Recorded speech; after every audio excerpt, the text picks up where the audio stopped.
What's up, everybody? It's Chris Distefano, AKA Distefano, and this is Christories. Today, we're going to talk about the Declaration of Independence, the DOI, not a DUI, a DOI. We're going to talk about how the 13 colonies went from being Jesus-loving, puritanical pilgrims sticking crumpets up their ass to basically saying, fuck you, King George III, America has a new birthday.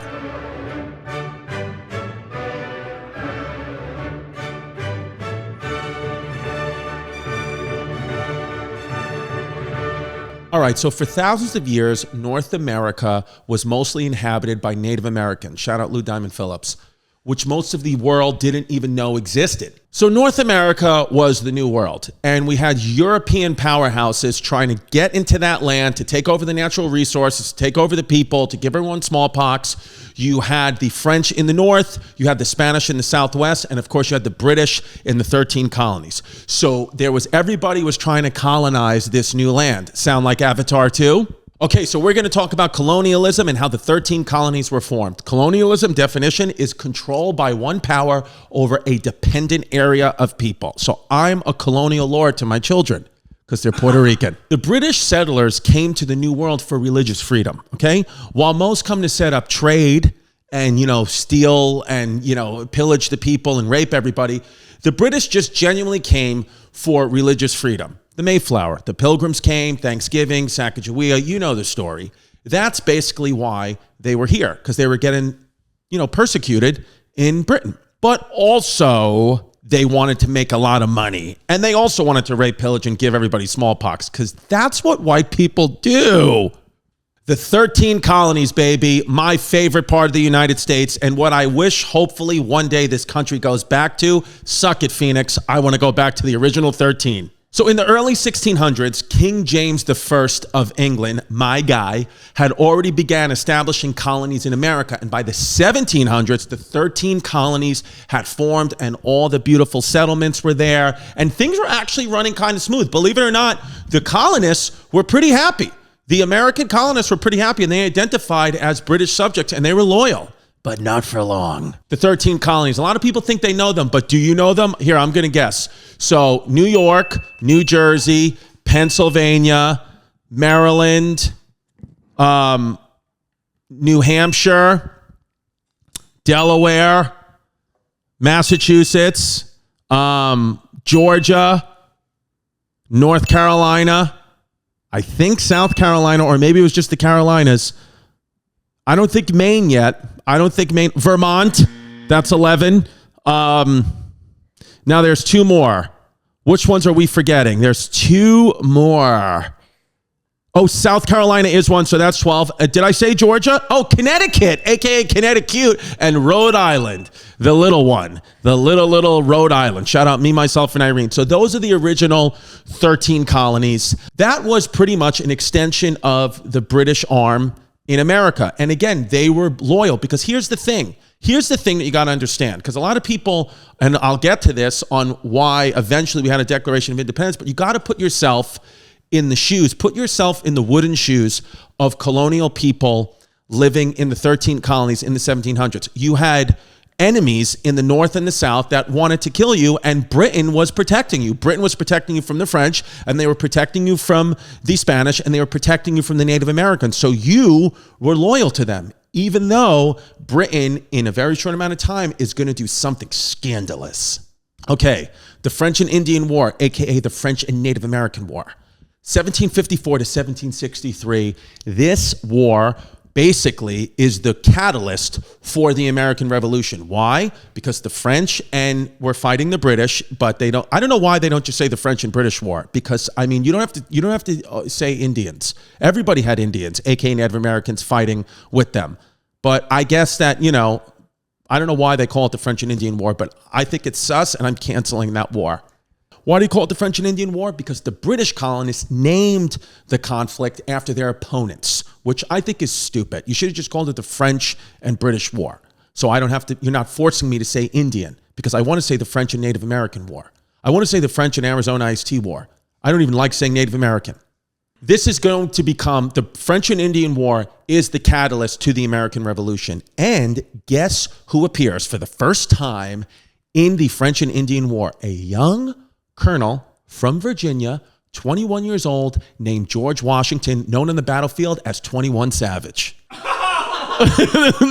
In 1754, George Washington's main goal was protecting the land, what is now known as Pittsburgh. And George, if you're listening, I wish you would have just given it up. Because I don't like Primanti Brothers sandwiches. I'm sorry. But come see me there if I'm performing.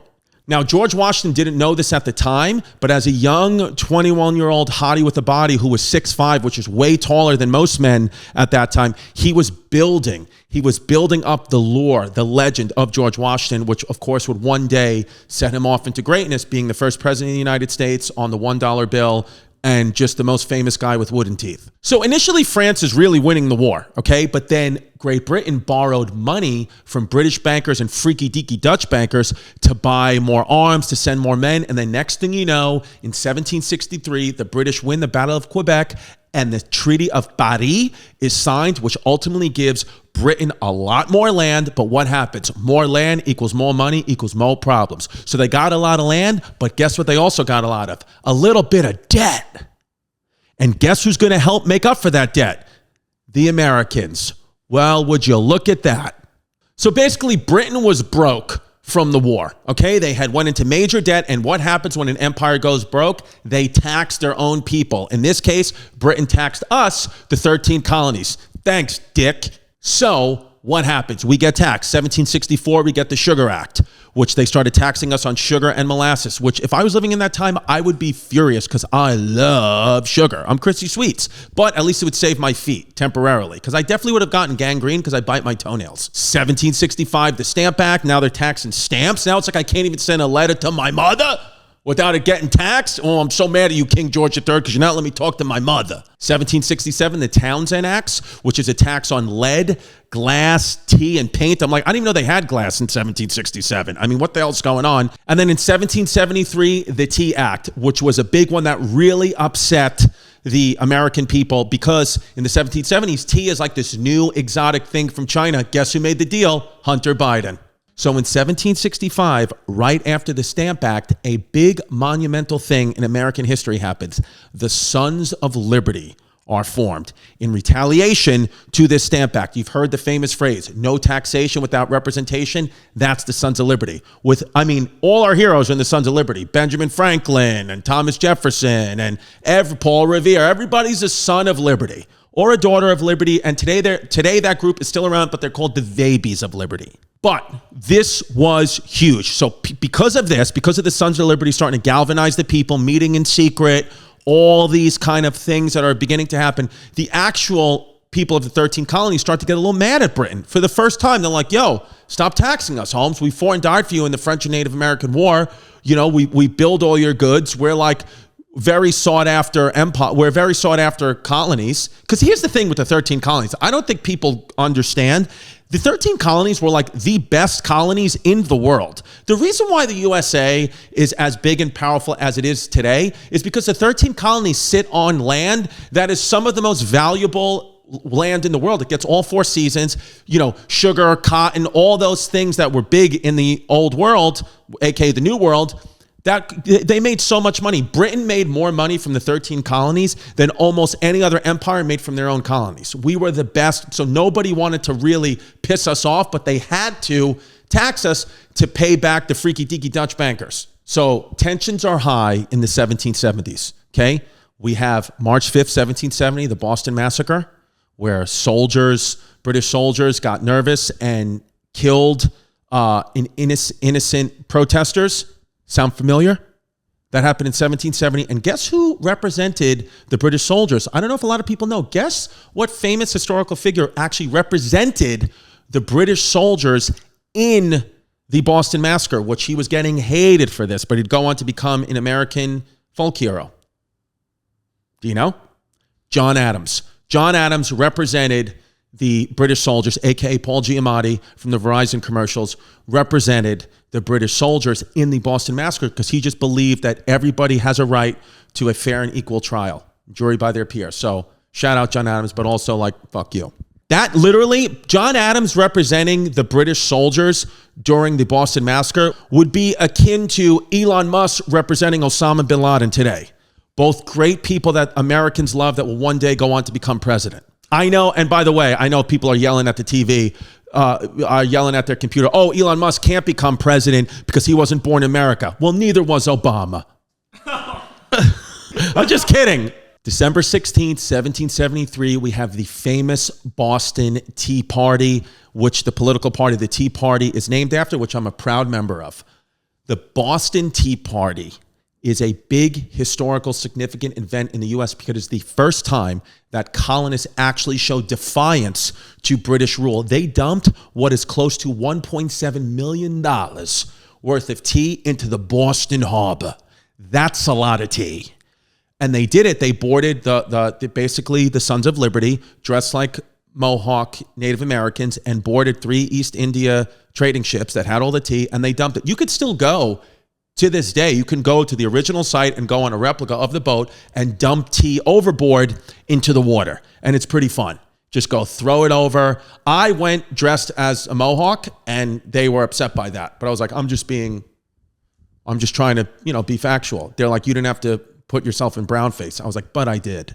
So this was celebrated throughout the 13 colonies. This was a big, big deal in the 13 colonies. It was the defying British rule. You had 2 groups of colonists, going on right now. You had the colonists who supported this, who loved the fact that we were defying British rule, but then you had the loyalists who were going to stay loyal to the British throughout this whole war, because it's very difficult. For me, I know if I was alive at that time, I would definitely be a freedom fighter in the Sons of Liberty, but it is very hard to say no to a man in a red coat. The 13 colonies formed their own little mini government, okay? Basically, they formed a government. Even though they were ruled by someone else, they formed a little government inside a government, kind of like the Chop Zone did in Seattle. They came together in Philadelphia in the first Continental Congress. Georgia wasn't represented. I don't know where the hell you guys were, but you weren't represented. It included some of the finest leaders in the land, people who go on to be folk heroes: George Washington, Patrick Henry, John Adams, Samuel Adams, John Jay.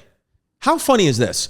They had men who would go on to be like on our money: George Washington, Sam Adams, John Adams, Patrick Henry, and they elected some guy named Peyton Randolph of Virginia to be its president.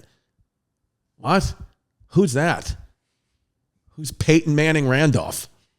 In reaction to the intolerable acts, all those ones that I mentioned, you had the big leaders: George Washington, John Adams, Patrick Henry, John Jay, all in Philadelphia to discuss the opposition of British rule. Now, this is huge because you got to understand, it's not like today where you can, Texas will be like, I want to secede. And we're like, just shut up, Texas. You're not seceding. We need you guys. You guys have the best tacos in the U.S., so we need you.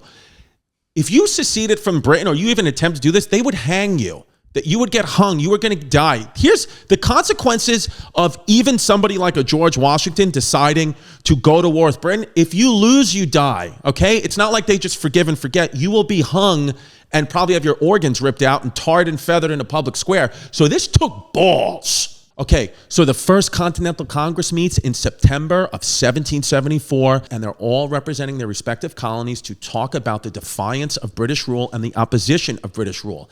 But they're not talking about independence. Really, all they want is to be represented in British Parliament, because they're getting taxed and they don't even have representatives in London to fight for them. So that's really genuinely all it starts out as, is all we want to do is be heard. We just want you to listen to us. And if you're going to take our money, then we need to be there to have something to say about it. You can't just take our money and we don't have any say. We want to speak up. Time's up. So on April 18, 1775, British troops march out of Boston on a mission to confiscate the American arsenal in Concord, Massachusetts. So what happens is the British say, that's it, we're sending troops in. This is April 18, 1775. Now, the next day, April 19, 1775, the war is going to begin. But the night before, you've heard this many, many times, the British are coming. 1 if by land, 2 if by sea. Who is that? Paul Revere. We've all heard the stories growing up. We've all, watched the movies. Paul Revere, you've seen the picture of him. He looks like everyone's grandmother. Here's what you might not know about Paul Revere. Paul Revere was one of 3 men and 1 woman who actually went out and rode that night to warn the colonists that the British were coming. And here's another little fun fact. Paul Revere actually got captured by British soldiers on his way back from warning certain colonists, and then somehow miraculously 4 hours later gets out of British custody and continues to warn. And a lot of people are like, how did he get out of trouble with these British soldiers? I'm like, how do you think he got out of trouble? It's the same way I used to get out of trouble. Get on my knees and start sucking. So don't feel too bad, Monica Lewinsky. So April 19, 1775, as I mentioned, the Revolutionary War begins when the British confronted colonial rebels, which resulted in the battles of Lexington and the battles of Concord. You've heard this phrase before. The first shot was the shot heard round the world. 1776, which everybody knows as the year of our independence, the year of the Declaration of Independence. You have to put yourself in the shoes of the people living during that time. They were divided. I told you the war started in April of 1775. So now we already have months, almost a year of war. What's happening?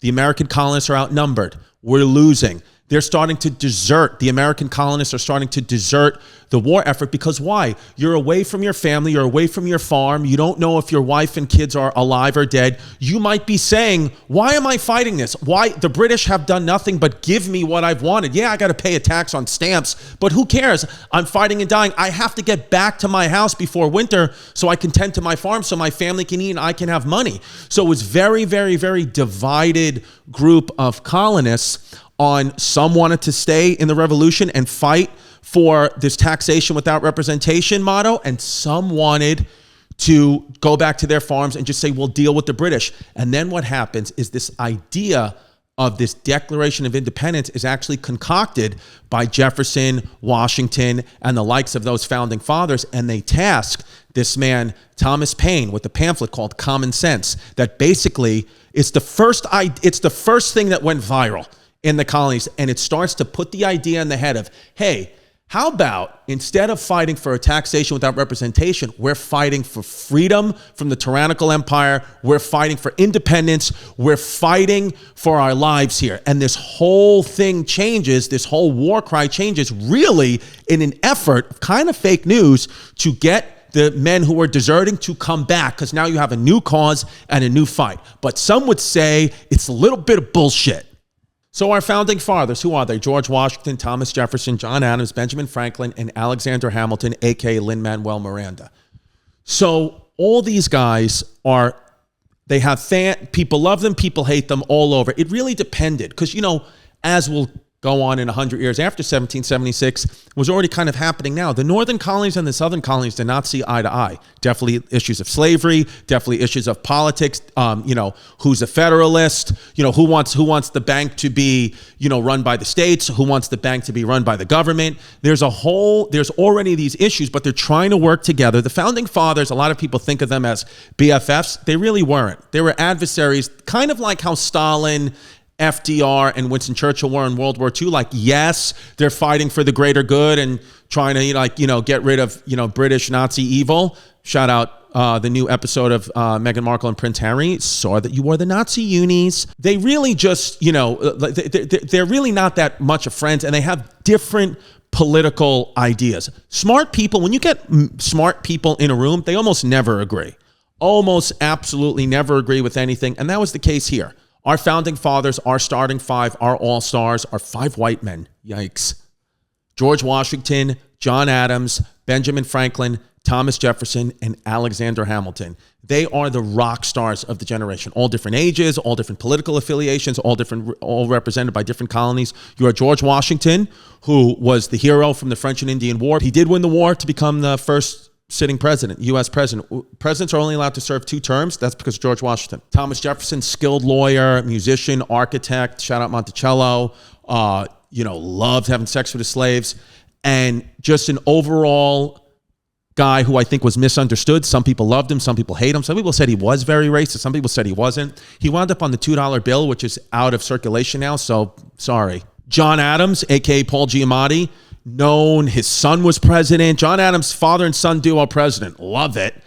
John Adams, the lawyer that represented the British soldiers in the Boston Massacre, so a lot of people didn't like him, but he was smart. Him and Thomas Jefferson had a feud that went on their whole life. They loved each other, they hated each other, they loved each other, they hated each other. They had radically different ideas, but it was one of those friendships in history that there's a lot of letters that they would correspond with back and forth to each other. Benjamin Franklin spent most of his time in France, TBH. The reason why France got involved in the American Revolutionary War was because Benjamin Franklin would go there to Paris every few months and try to talk the French into it. As a matter of fact, the Battle of Saratoga, which goes on to be the turning point of the American Revolutionary War, because that's when the French finally decide to join, is because Benjamin Franklin went to France and fudged the numbers a little bit. He said we won by a little bit more than we actually did, and then the French joined in, and they said, we're going to win. Now we're going to win. We have the British on the ropes. That's all Benjamin Franklin. So thank you, Benjamin Franklin, for getting France involved in the war, giving us our independence, and having sex with my grandma.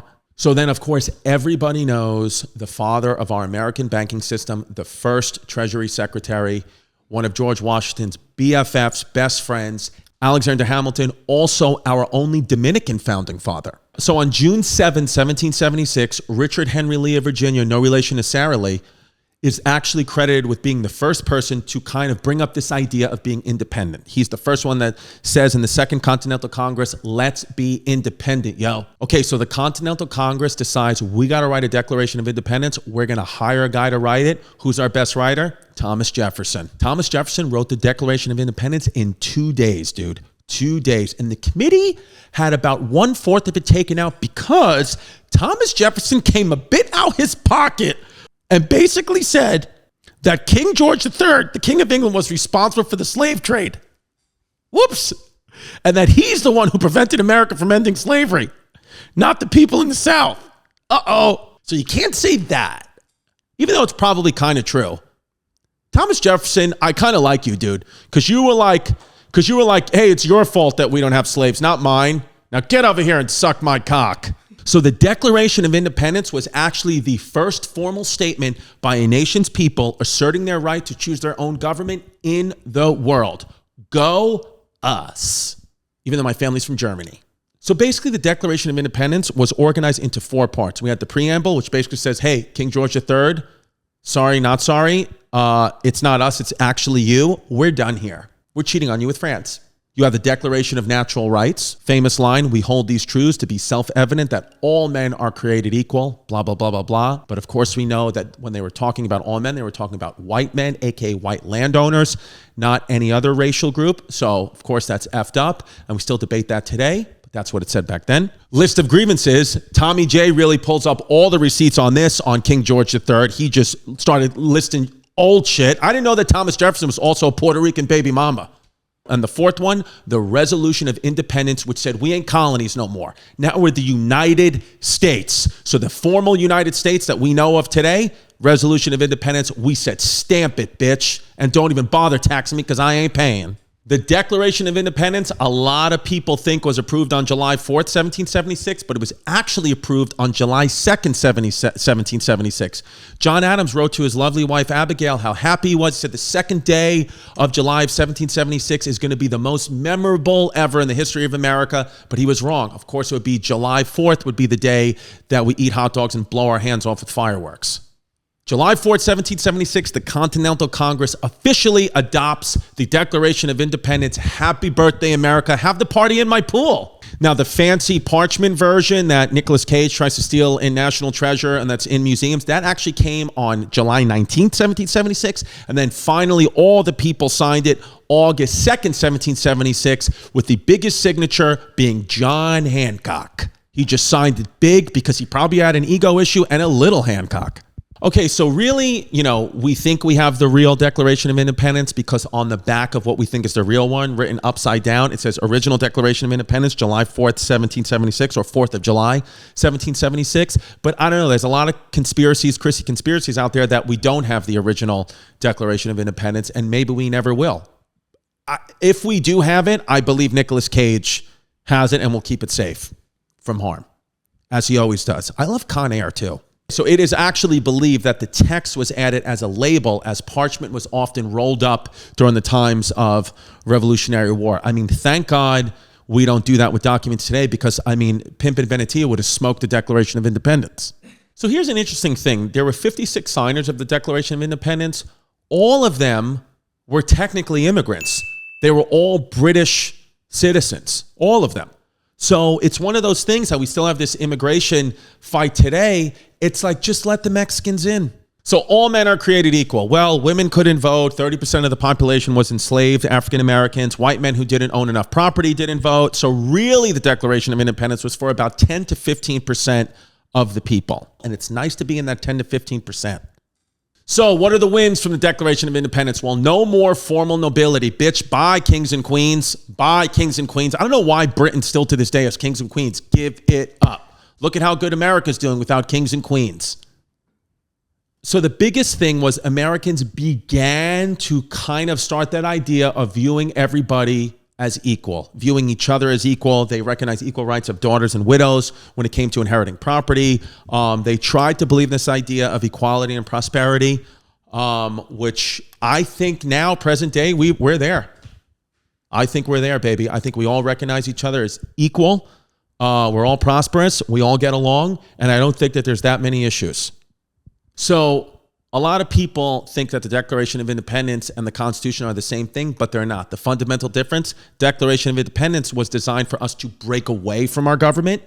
Constitution, aka the Bill of Rights, designed to establish our government. Okay? So that's the big difference. Nobody was storming the Capitol getting mad at the Declaration of Independence. Well, I mean, there might have been a few people who would have back then, but, you know, they would have got stabbed with bayonets and shot with little musket bullets.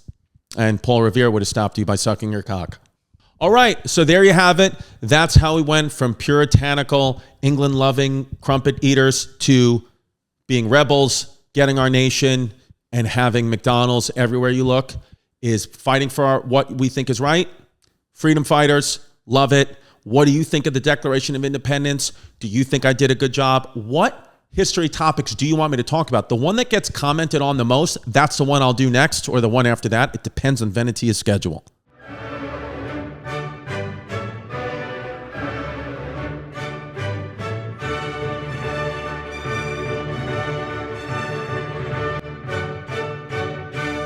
USA, USA, USA.